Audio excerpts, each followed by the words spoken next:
कैसे इतने सारे बच्चे 2 से 3 महीने लास्ट में बिल्कुल पढ़ाई करके बोर्ड में मैथ्स में 100 आउट ऑफ 100 ले आते हैं और कई बच्चे जो डिजर्व करते हैं पूरे साल मेहनत करते हैं उनके कुछ ब्लंडर और कुछ सिली मिस्टेक्स के कारण 2-3 मार्क्स कट जाते हैं और जो 100 आउट ऑफ 100 का सपना होता है वो अधूरा रह जाता है। ऐसे बहुत सारे बच्चों की लिस्ट है, आप देख सकते हो। अंतरा दीदी, शोभा दीदी 99.4, 99।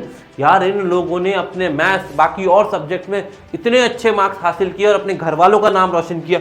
और यहाँ देख सकते हो इतने सारे बच्चे हैं यार, इन्होंने 100 आउट ऑफ 100 लेकर आए। सोहम भैया जय, जिनके पहले इतनी अच्छी प्रिपरेशन नहीं थी लेकिन लास्ट में फुल मेहनत करके 100 आउट ऑफ 100 लेकर आए। और आप भी इन बच्चों की तरह 100 आउट ऑफ 100 अभी भी ला सकते हो, लेकिन सबसे पहले कुछ चीजें आपको पता होनी चाहिए कि यार जो मैथ्स में 100 आउट ऑफ 100 लाने हैं वो कैसे लाए जा सकते हैं, है ना। सबसे पहले आप लोगों को अपना वर्जन अपडेट करना है। क्या करना है? अपना वर्जन अपडेट करना है और वर्जन 2.0 पर आना है। भाई एक बार कमेंट में लिख देना कि मेरा वर्जन 2.0 अपडेट हो चुका है, शुरू कर चुका हूं मैं, और अब जो मैं करने वाला हूं ना पूरी दुनिया देखने वाली है। और मेरे हर सब्जेक्ट में, मैथ्स में नहीं हर सब्जेक्ट में 100 आउट ऑफ 100 आने वाले हैं। तो पहले बात करेंगे सर मैथ्स की। मैथ्स में मैं आपको कुछ ऐसी प्रायोरिटी चैप्टर की लिस्ट बताने वाला हूं जो आपको सबसे पहले करनी है और क्या क्या चीजें करनी है वो आपको बताने वाला हूं। फिर आपको कौन कौन से इंपॉर्टेंट टॉपिक कवर करने हैं। भाई ऐसा नहीं होता कि पूरा का पूरा सिलेबस करके जाए तो ही कर पाएंगे हम 100 आउट ऑफ 100, नहीं। कुछ ऐसे परसेंटेज होते हैं जैसे 50-60% का रूल होता है। भाई 50-60% है ना, 50 से 60% जो सिलेबस होता है आपका, उसमें से अगर आपने पढ़ लिया तो आपके आराम से 95 तो आ ही जाते हैं। और थोड़ा बहुत अगर एक्स्ट्रा पढ़ के जाओगे तो 100 आउट ऑफ 100 आ सकते हैं। कौन कौन से टॉपिक है, कौन कौन से क्वेश्चन करने हैं वो मैं बताने वाला हूं। और भाई जो ब्लंडर मिस्टेक आप लोग करते हो, कुछ छोटी छोटी गलतियां, वो मैं आपको बताऊंगा कि यार ये हमें अवॉइड करनी है। तो यार पेन पेपर लेके बैठना, हर चीज अच्छे से नोट करना और भूलना मत अपना वर्जन 2.0 अपडेट करना। तो भाई स्टार्ट करते हैं। सबसे पहले बाहुबली 2.0। जैसे आपका वर्जन 2.0 है वैसे ही बाहुबली 2.0 आपको लाइव क्लासेस देगा जिसके अंदर आपका पूरा कोर्स 2 से 3 बार कवर कराया जाएगा, ये मेरी गारंटी है। और ऑडियो विजुअल इंटरेक्शन वाली क्लासेस होती है जो आपको लगेगा ऑफलाइन में बैठ के पढ़ रहे हो, ऐसा वाला। अब बात करते हैं पहला चैप्टर, रियल नंबर। सर कितने मार्क्स का आता है? सर ये 6 मार्क्स का चैप्टर है। अब 6 मार्क्स में क्या क्या करके जाए? देखो 2 से 3 मार्क्स का एक सवाल आएगा इर्रेशनैलिटी का, जिसके अंदर आपको √2 प्रूव करने को, √3 प्रूव करने को, √5 प्रूव करने को पूछा जा सकता है, या फिर 2 + √3, 2 - √3, इस तरह के सवाल आ सकते हैं। ये वाले बेसिक्स में आते हैं और ये वाले स्टैंडर्ड में आते हैं, ये आते हैं। और 3 मार्क्स तो कहीं नहीं जा रहे। फिर 1 या 2 मार्क्स का आपका फंडामेंटल थ्योरम ऑफ अरिथमेटिक पे क्वेश्चन आ सकता है, जिसके अंदर आपको पता होना चाहिए कि भाई कहती क्या है फंडामेंटल थ्योरम ऑफ अरिथमेटिक। और साथ के साथ एक इंपॉर्टेंट रिजल्ट, भाई LCM × HCF = A × B, इससे एक सवाल पक्का है। तो ये आपके 6 मार्क्स यहां पक्के हो गए। और अब आता है सबसे ज्यादा वेटेज वाला यूनिट, भाई अलजेब्रा, जो कि 20 मार्क्स का वेटेज रखता है। यार ये कितने मार्क्स का वेटेज रखता है? 20 मार्क्स का, जिसके अंदर आपके कुछ चैप्टर है जैसे कि नंबर, ये देखो 20 मार्क्स का है, 2, 3, 4, जिसमें polynomial, linear pair, linear equation, और उसके बाद क्वाड्रेटिक इक्वेशन, और उसके बाद अरिथमेटिक, ये चैप्टर है। इसमें क्या क्या पढ़ना है मैं बताता हूं। देखो सबसे पहले पॉलिनोमियल की बात करते हैं। कुछ नहीं है सर, एक अकेला टॉपिक जो करके जाना है जिसमें आपको रिलेशंस पता होना चाहिए, जैसे कि α + β = -b/a और α × β = c/a। इस अकेले एक टॉपिक से आपके 3 से 4 मार्क्स का क्वेश्चन बनने वाला है। और एक पॉलिनोमियल बनाते कैसे हैं वो आना चाहिए। फिर बात करते हैं लीनियर इक्वेशन। ये थोड़ा चैप्टर बड़ा है भाई, है ना। इससे 5 मार्क्स तक के क्वेश्चन आ सकते हैं, 6 मार्क्स के भी क्वेश्चन आ सकते हैं। इसके अंदर आपको ग्राफिकल मेथड आना चाहिए, है ना। फिर एल्जेब्रिक और सब्स्टिट्यूशन मेथड, एलिमिनेशन मेथड आना चाहिए। और कंसिस्टेंसी वाले रिजल्ट पे 2 मार्क्स तो पक्के हैं, लिख लो।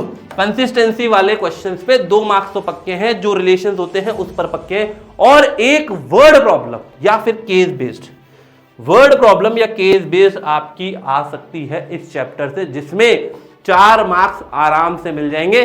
फिर बात करते हैं क्वाड्रेटिक इक्वेशन। क्वाड्रेटिक इक्वेशन में स्टैंडर्ड फॉर्म तो आती है हमें, है ना। फिर सॉल्यूशन निकालना आना चाहिए, क्योंकि कई बार क्या होता है सॉल्यूशन वाले क्वेश्चन डायरेक्ट पूछे जा सकते हैं जिसमें ए और बी दिया होगा। और नेचर ऑफ रूट से 2 मार्क्स 100% श्योर है। और केस बेस्ड जिसके अंदर हमारा जो क्वेश्चन होता है ना, वाटर वाला, टैप वाटर वाला या फिर बोट वाला, ये 2 क्वेश्चन आप अच्छे से कर लो, क्योंकि यार इससे ये क्वेश्चन बन सकते हैं और ये केस बेस्ड के फॉर्म में आ सकता है, पिछले कई सालों से आता जा रहा है। अरिथमेटिक प्रोग्रेशन की बात करें तो nth टर्म का फॉर्मूला नहीं याद है तो अभी याद कर लो, an is equal to a plus n minus 1 into D, ये फॉर्मूला याद करके चले जाओ। फिर सम का फॉर्मूला, सम के फॉर्मूले में क्या होता है भाई, S N is equal to N by 2 into 2a plus n minus 1 into D.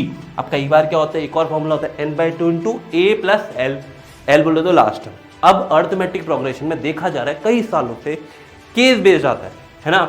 जैसे कि किसी की कॉस्ट दे दी, है ना, उस कॉस्ट को इंक्रीज करते जा रहे हैं, या कोई मैन्युफैक्चरिंग कंपनी का काम दे दिया।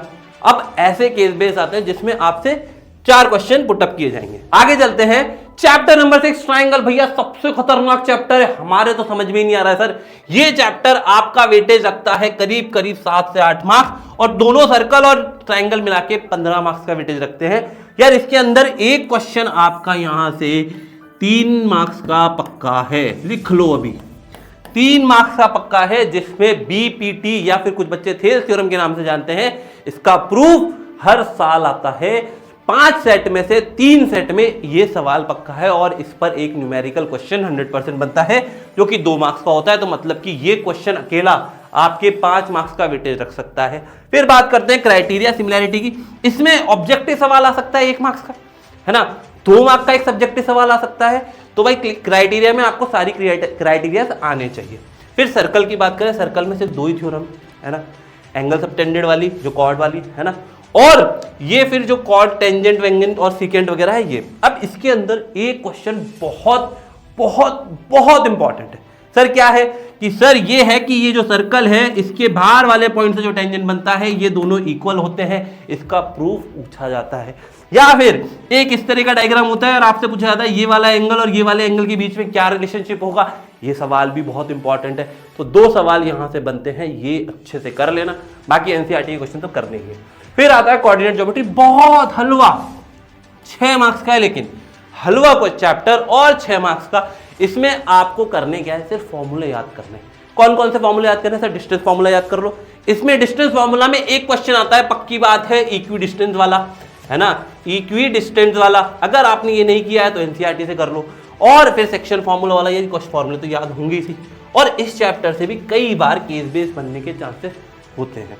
तो यार इसके भी कुछ केस बेस आप लोग ट्राई कर लेना, हम लोग यूट्यूब पर भी पढ़ाएंगे, उसमें से देख लेना। आगे बात करते हैं चैप्टर 8, 9 जो कि 12 मार्क्स के हैं, और आधी से ज्यादा जनता ये मानती भी है और मुझे बताएगी कमेंट में कि सर ये नहीं बन रहा है, इसकी 8.3 के क्वेश्चन नहीं बन रहे हैं, सर प्रूफ वाले क्वेश्चन नहीं बन रहे हैं। तो बहुत सिंपल सा सजेशन है, एटलीस्ट 50 से 100 क्वेश्चन कर लोगे ना, उस दिन आपको ट्रिग्नोमेट्री बहुत अच्छे समझ में आएगी। अब इसमें करना क्या है सर, 7-8 मार्क्स का आता है ये चैप्टर, अप्रॉक्सीमेटली 7 लिखा है। ट्रिग्नोमेट्रिक रेशियोज सारे आने चाहिए, उनकी वैल्यूज आनी चाहिए। वैल्यू के लिए टेबल बनाते हैं हम, टेबल की ट्रिक्स बताते हैं, वो ट्रिक आप देख लेना चैनल पे।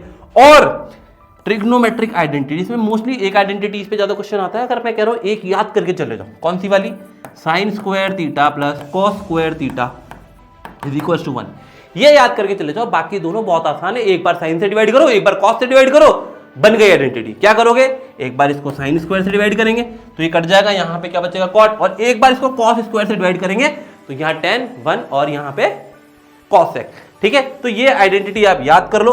फिर आते हैं एप्लीकेशन। भाई इस एप्लीकेशन में सबसे इंपॉर्टेंट होता है डायग्राम बनाना, स्केल से, पेंसिल से लेबलिंग करके डायग्राम कंपलसरी है बनाना।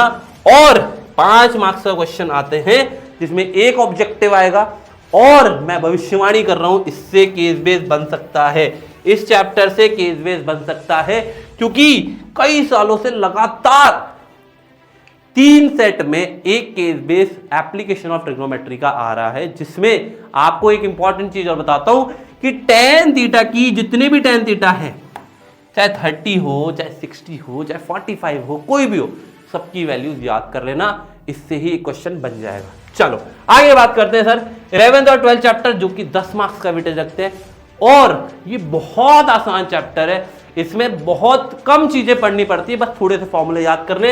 इसमें भाई सेक्टर और सेगमेंट का फॉर्मूला याद कर लो, एक क्वेश्चन पक्का है। और इसमें कम से भी कम 3 से 4 मार्क्स का एक क्वेश्चन इसमें आ सकते हैं, 3 से 4 मार्क्स तो आराम से आ जाते हैं।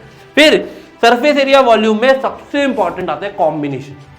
कॉम्बिनेशन अगर आपने कर लिए हैं कि भाई एक क्यूब रखा है, उस क्यूब के ऊपर एक हेमिस्फीयर रखा है, सिलेंडर रखा है, कोन रखा है, ऐसे क्वेश्चन आपने कर लिए तो ये चैप्टर बहुत आसान है और ये चैप्टर आपको आराम से 8 मार्क्स 6 मार्क्स के आसपास देके जाएगा। और एक और बात बताऊं, इस चैप्टर से केस बेस बना है जो कि 2024 में आया था आइसक्रीम वाला, वो क्वेश्चन जरूर कर लेना। वैसे क्वेश्चन आपको इस साल फिर देखने को मिल सकते हैं। फिर आगे बात करते हैं चैप्टर नंबर 14 और 13 जो कि यार बहुत आसान है।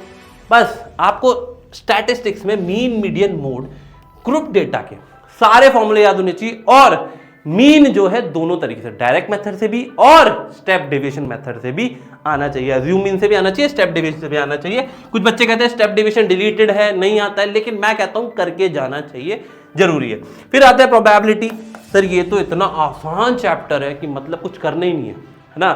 जो फेवरेबल कंडीशन है और जो टोटल नंबर ऑफ आउटकम है डिवाइड कर दिया, आंसर आ गया। इसमें कोई बड़ा सवाल, कोई भारी सवाल नहीं आता है, लेकिन इसकी एनसीईआरटी लेवल तक के क्वेश्चन आपको करके जाने चाहिए। ठीक है, तो ये तो ही सारे चैप्टर्स की बात। अब बात करते हैं सर सबसे ज्यादा प्रायोरिटी वाले चैप्टर। कौन कौन से हैं सर ऐसे चैप्टर जो बहुत आसान है, जिससे मेरे 30-35 मार्क्स तो ऐसे आ जाएं? तो यार ये देख लो, एक है रियल नंबर, 6 मार्क्स का वेटेज रखता है। पॉलिनोमियल 4 से 5 मार्क्स का वेटेज होगा। कोऑर्डिनेट 6 मार्क्स का वेटेज होगा। सम एप्लीकेशन ऑफ ट्रिग्नोमेट्री 4 से 5 मार्क्स 100% है। स्टैटिस्टिक्स करीब करीब 5 से 6 मार्क्स आराम से आ सकते हैं। और प्रोबेबिलिटी यार ये भी 5 से 6 मार्क्स का होगा। तो आप देख सकते हो यार इस चैप्टरों से आपके 30 से 35 मार्क्स पक्के हैं। तो ये चैप्टर करके जाना बिल्कुल मत भूलना, क्योंकि ये बहुत बहुत बहुत ज्यादा इंपॉर्टेंट चैप्टर है और इनके लेक्चर्स आपको यहां मिल जाएंगे चैनल पे, आप देख सकते हो, है ना। तो यार सबसे बढ़िया चीज, अगर आपको लग रहा है कि भाई मेरी तैयारी मैं खुद नहीं कर पाऊंगा, मैं अपना वर्जन 2.0 नहीं ला पाऊंगा, तो भाई बाहुबली का वर्जन 2.0 आ चुका है। इस वर्जन के अंदर तुम अपना वर्जन 2.0 ला सकते हो। और जो तुम कहते हो ना कि यार 2-3 महीने में 98-99% नहीं आती, तो वो आप करके दिखा सकते हो, ये मेरा वादा है।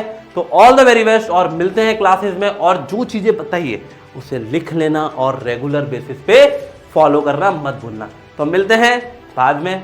All the best, bye bye and take care.